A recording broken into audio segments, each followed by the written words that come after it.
So I'm here for my story time. Everyone asked, so I'm giving it to y'all. Y'all wanted to know what happened when my car got stolen. Such a sad day. Before I start telling y'all that, what I want y'all to do is to like, subscribe, turn on the post notifications, and give us a huge thumbs up. So when I post stuff like this, y'all be able to be notified. But anyway, since I done told y'all that, Demi's at summer camp. Because I know y'all be like, where the kids at? Demi at summer camp. Jayden's around here somewhere. But anyway, so on May the 23rd, it was considered May 23rd because I had to be to work at 12:30 a.m. So if y'all don't know, I'm telling y'all, I drive for SEPTA. I had to be to work at like 12:29 a.m. One thing about SEPTA, you have to be to work on time, a minute before, not a minute after, you get points. That's a whole nother story, but whatever. I got to work at like 12:27. When I got there, I noticed that I didn't have my car keys, but I had push to start on my car. So the car basically started, so it had to be in the car. But long story short, I had 1 minute left to clock in.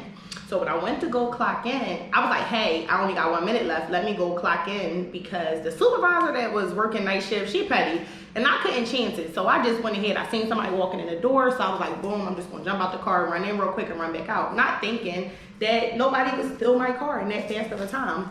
I lied to you not. I came back out 1 minute later. I clocked in at 12:29. I came back out at like 12:30, okay? When I came back outside, I was like, oh my God, my car is going. I cried, I screamed, I called 911. I called, the dispatcher at my job was like, what, you're lying, somebody stole your car. I'm like, yeah, somebody stole my car. I called the cops came in. When they came, they did a report. One thing nobody knows about this with my car getting stolen, well, a couple people know if you're close to me, but outside people don't know, is that my gun was in the car. So when my gun was in the car, I instantly got nervous because I'm thinking like I'm gonna go to jail. I really didn't know like the ins and outs of it or what was going on. So the gun was in the car. I told the cops.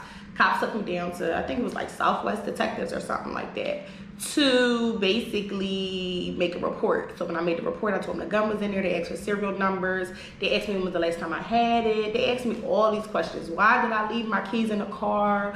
Why did I feel safe to let my car stay running while I went in to the job? All kinds of things. I'm not from West Philly where I work at. So I'm not thinking somebody would steal my car. I can leave my car running anywhere I go and I come back out and my car is still running, still fine.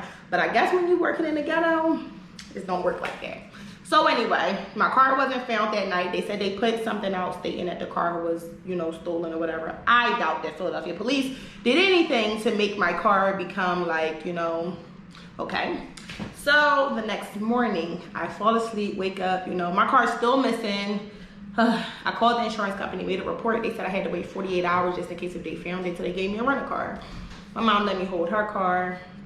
That whole thing was okay. So the next morning, I'm on the phone with my girlfriends, Angie, LeBray. I talked to Shay. It was Monique too. We all on the phone, we talking. Finally, me and Shay bought our car from the same place. So she was like, hey, they put something called G-Star on your car where you can track your car. And I'm like, what? So I downloaded the app. They asked for my VIN number. I went through all the sales paperwork, found it, boom, downloaded the app. As soon as I downloaded the app, it said ding, ding, ding, ding, ding. We found your phone or your car. So I'm on the phone with LeBray and Angie. We on the three-way, we talking. LeBray like, Ned, I'm 5 minutes away. I'm gonna go there. I'm like, all right, I'm on my way. Remind you, I had my mom's car.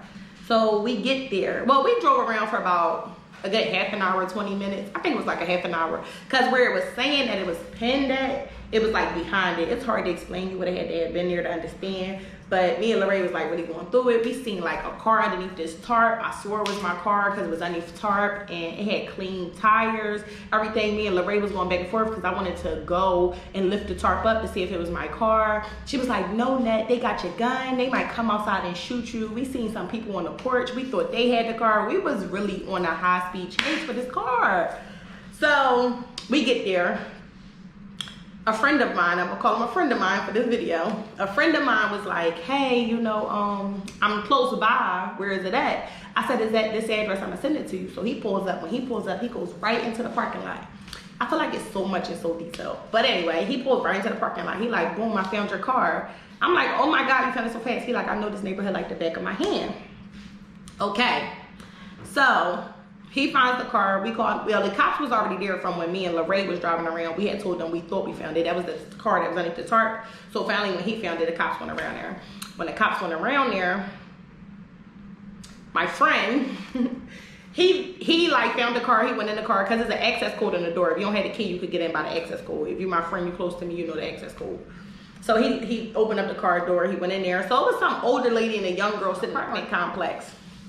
They was like, oh, those are your sons that had your car? And I'm like, no, that's not my son. Like, they stole my car. She like, they was smoking weed, driving around all night long with your car. They just left here and went around the corner. So that's when my friend was like, they did what they got on. So she said what they had on. They went around the corner. He went around the corner. He seen them. He called me like, yo, the cops there? And I'm like, yeah. He's like, tell them to come around here. I found the young boys with the car. They got the car. So out of nowhere, he said that the kids threw the keys in the yard. So when they threw the keys in the yard, that's when he picked up the keys and he noticed it was my car keys. The cops came, they frisked them.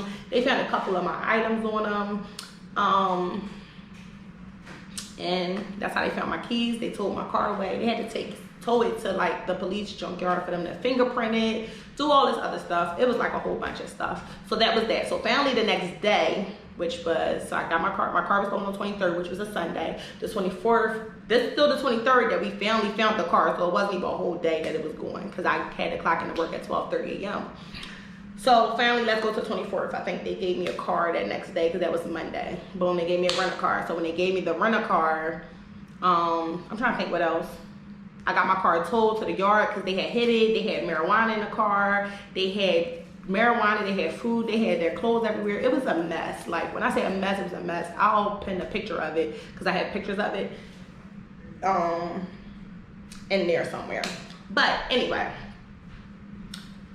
what happened at that point? So I got the rental car. Okay, life's going fine. Oh, I missed the part about the kid. So finally, you know, I had talked to the police. When I talked to the police are like, oh, on that tracker, remember I told you I found out my car had a tracker on it.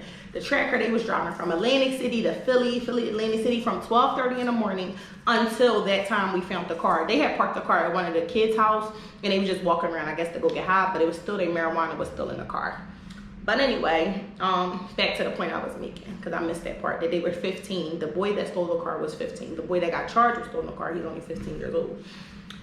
So now here it is. I got my rental car. I'm driving around. I'm happy now because me and my kids are confined to one spot. I don't have to ask people to hold a car. You know, life goes on.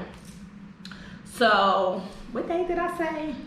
So let's just fast forward to, what day was it? Oh my God. Okay. So let's fast forward to June 4th. I'm down right in terminal. I'm like, hey, I'm gonna get me some lunch. You know, I'm on the phone with Angie. I'm like, hey, you want something to eat? I'm getting her some food. We having a perfectly great day. I'm driving from down Center City to West Philly to go take her the food. And I'm like, hey, Angie, I'm on my way. So I went over Eakins Oval. I'm coming up Haverford Avenue at this time. I drive a bus, so I usually go to routes that I know the bus go to get me there faster. So I'm driving up Haverford Avenue. Felt like I would take Haverford all the way up to wherever she live at. That's none of your business. But it was close. So I'm on the phone with Angie. I got my AirPod in. We talking. I'm driving out of nowhere. I hear smack. I lie to you not. I'm sitting in the car with Angie. I'm crying. I'm like, somebody hit the car. At this point, I'm going to pin the picture of how the rental car looked. Out of nowhere, it's a police station at the corner. If you know 34th and Haverford, you know it's not far.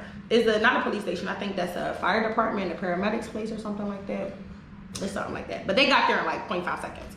So they got there. Basically, the lady ran a red light. I had the green light. I was going straight. Out of nowhere, they took me out the car. My knee was hurting and it was swollen and everything. They took me out the car. They put me in the paramedics to take me to the hospital. At that point, I just felt like the devil was riding my back because how I just get my car stolen. Now I'm in a car accident with the rental. Anybody who's ever had a rental know I had to straight out of pocket that day give Enterprise $500 for my deductible. So that was also a sad day. They ended up taking me to Presbyterian Hospital. Presbyterian Hospital was the ghettoest hospital I've ever been to. I mean, ever. Like, the people was rude, the nurses was rude, the registry people was rude. Like, they were so ghetto. I said, listen, I'm leaving here. The lady was like, you're leaving, you don't want to stay? I said, no, I don't want to stay. I'll go to my local hospital. When I tell y'all, she put me on the sidewalk, she rolled me to the sidewalk, left me there. I called my little brother and he had to pick me up. That was ghetto. Super ghetto. Just leave me on the sidewalk in a wheelchair, no nothing, don't ask no questions. She's like, you ready to go? I said, yeah. She rolled me to the sidewalk and left me. It was hot as shit outside. It was ghetto. But anyway, back to the story. So Angie calls, Angie meets me. We get to the rental car so I can get my stuff out because it was like totaled out. Yeah, that was basically it. I got into an accident with the rental car that was like really traumatic. So with everything going on, all I can say is I had the green light, she had the red light. She ran the red light and she hit me. So that's my story and I'm sticking to it. After that,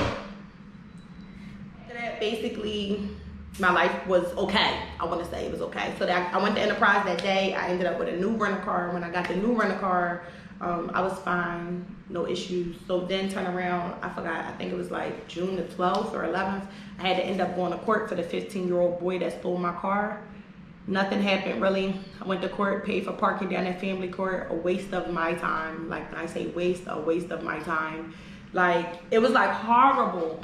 I feel like it was a waste. So I want to say I'm not going to the next court date because they're really not doing nothing about my car being stolen. I feel like they're trying to give him a plea. They're saying they need all these witnesses. They need the old lady that was in a parking lot. They need my friend that found the car, the keys in the lawn. The whole time they frisked him and my stuff was on him. So I don't understand why he's not getting charges pressed. But anyway, that's here nor there. I guess, like, you know, the legal system will take up with it. But I got my car back yesterday, which was June the 27th, I want to say.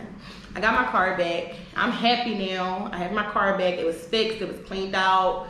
You know, me and my family's back to our regular scheduled life.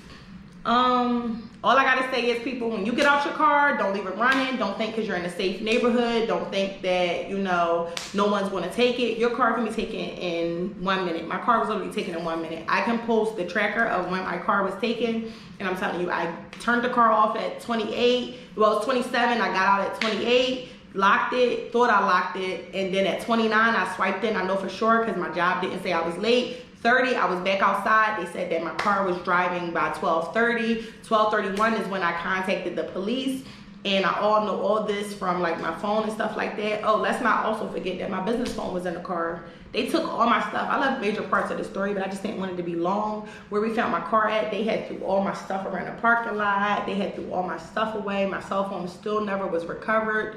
It was just like so much. It was just so like devastating. I felt like somebody invaded my privacy. It just was like so, like, to some people it'd be like, oh, it's just a car, it's materialistic. You're right, it is a car, it's just materialistic. I'm happy I had my life, but in the same token, I felt like that my personal items were stolen. I feel like that my whole life was in shambles because it was things taken that was in the car that I would never recover. It was things in the car that, you know, my daughter's grandma bought her a name necklace. I took it off of her the day before and put it in a cup holder. Now it's gone.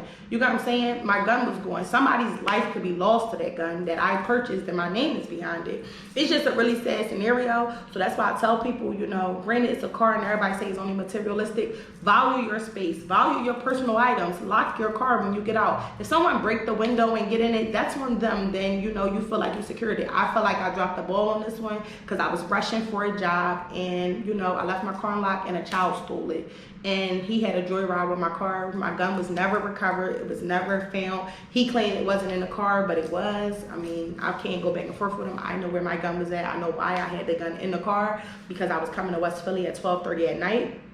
But, you know, that's water under the bridge now. There's nothing I can do. I got my car back. I got some of my personal items back. Some, you know, some things just can't be replaced. But I'm just happy that I got my car back. Me and my family safe. And that's it. Even though it took a month and I had lost $500 by getting into a car accident with the rental car, but, you know, things happen. I can't control that. But with all that being said, I want you guys to know, you know, that things happen, move on. There's nothing I really can do about it. But what I for sure want you guys to do is like, subscribe, turn on post notifications, and give us a huge thumbs up. When I say subscribe, subscribe, because when this video get posted, I want you guys to be notified that it was posted. What did I say do? Like, subscribe, turn on post notifications, and give us what? A huge thumbs up. I'll see you guys later. Peace out.